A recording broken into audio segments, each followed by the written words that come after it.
Onegai teacher. Wasn't expecting to do a review of an older anime, but for quite a while now, I've been wondering what this particular title still remained iconic in the community. It seems to be a rather influential and important milestone in the brief anime history I came to love and appreciate. Now that I finally watched the show, I can see the conception of many elements that nowadays are extremely common, especially in the romance ecchi genre. An attractive female redhead that originates from a foreign, distant world ends up all of a sudden invading the personal space of an average, hopeless Japanese teenage boy. This is one of the most overly used cliché for countless entries in the harem genre. And after viewing Onegai Teacher, I can kinda pinpoint the origin of its premise. I could be wrong, but this show feels like the beginning of a very entertaining trend that to this day is still praised by hopeless perverts and shut-ins like me. I mean, an attractive and exotic female alien that somehow ends up falling in love with you for no other reason than your nice guy personality. Seems like $1 million idea, if you ask me. Onegai Teacher might just be the first title that got it right. As I was watching the show, I couldn't stop myself but draw parallels with yet another very successful and popular series of more recent years. I'm talking of course about the To Love Ru franchise. Now obviously, Lala Deviluk ain't Rito's teacher, but beside that, well, a lot of similarities. Hot innocent alien chick with long hair finds her way to Earth. She and the protagonist end up in the bathtub together and get engaged. Spoilers! Has gadgets and a cute familiar, Peke and Mari. Let's also not forget the love triangle. In the love rule we have Odenara, Sarenji, or translated in rape blossoms. Yikes. While in Onegai Teacher we have Koishi. Yeah, the list goes on, but I think you get the gist of it. Well, To Love Ru is one of the greatest anime ever made, and since it took a lot of inspiration from this one, I just had to finally watch Onegai Teacher and give you my opinion on it. Despite this being still relatively early anime days, the animations are pretty dope. I reckon there was a lot of work and care put into this property, and I'm glad the story got adapted in a respectable manner. Now the show is called Please Teacher, and it mostly concentrates on the school life of our protagonist, Kei Kusanagi, a frail and timid teenage boy.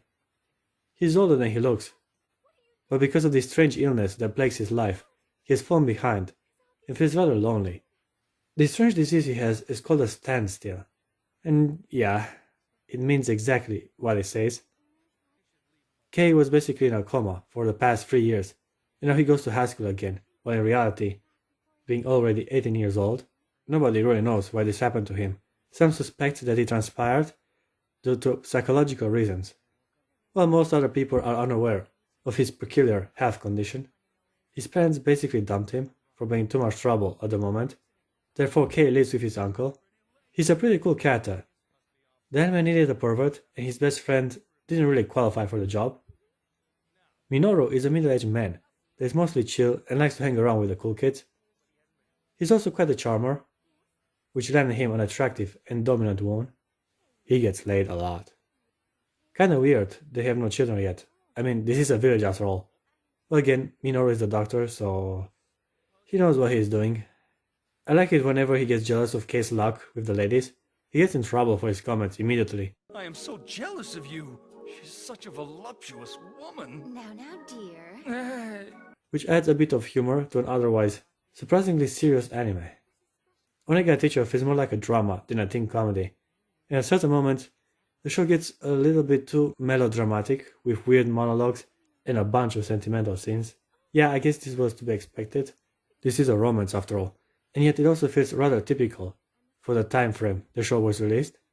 Now let me elaborate the story a bit, give you an idea on how people used to do it back in my childhood days. In one fateful night, the main character was gazing at the stars, also philosophizing about the vast infinity of the universe. And when something stops, I think that, in some way, that's what eternity is. Sounds like a fun guy, right? In that very night, a beautiful angel arrived on our planet. The attractive and voluptuous Mizuho Kazami, later on introduced as Kei's new homeroom teacher. She was sent here by the Galactic Federation to observe other primitive forms of life, while also gather intelligence of their society. Weird how she landed a teacher's job. Did she like brainwash the people or something? It feels rather convenient, but hey, I'll roll with it, as everyone seems to be excited to have a hot young lady to be the tutor for the next 3 years. The good news keep on coming though, as Kei later on discovers that Mizuho is moving in right next to his home. Now he will have the chance to see her every day at school and in private life. Being the ever so helpful, nice guy, the protagonist offers to give her a hand when moving all her stuff. Once inside, one misunderstanding led to another, and soon after the main character finds himself teleported to an alien spaceship. Here's where the fun starts. Kei learns that Mizuho is from another planet, and her real identity has to remain a secret while on this mission. He agrees to keep her secret, and from here on out, things progress rather quickly, and in just about 2 episodes, they end up marrying each other. Whoa, this guy moves fast.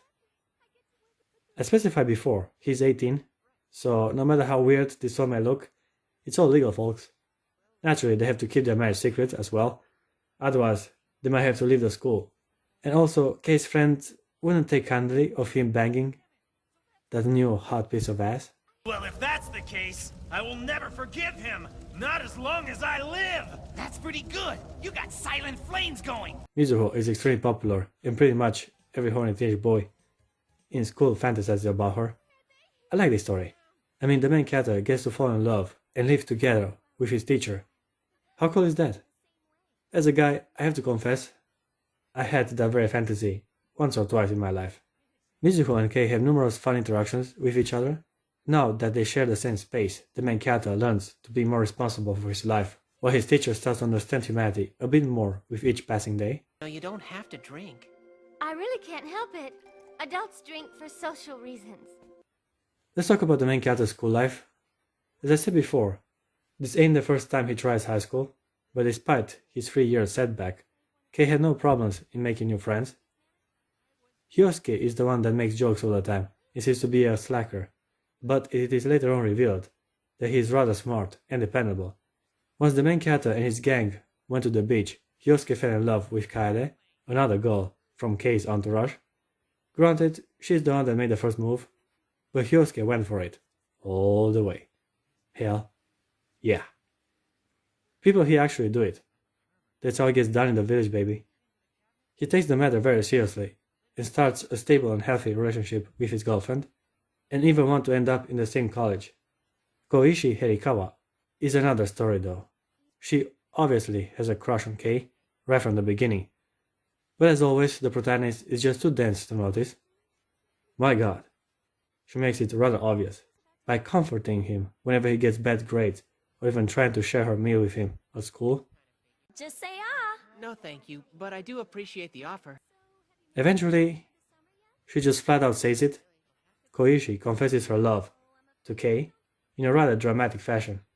I can't settle for just walking together with you. My heart races every time I look at you. But the main character turns her down, of course, which leaves her depressed and emotionally scarred.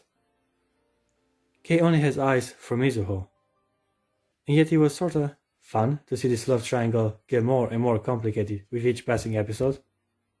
Another funny moment was when Mizuho's family came to visit. Thinking the woman in front of him is his teacher, Kei went for it and embraced her. Miss Kazami. It turns out she's Mizuho's mother, a rather attractive woman as well, I might add. Unfortunately for the main character, his wife also has a little sister that does not think too highly of him.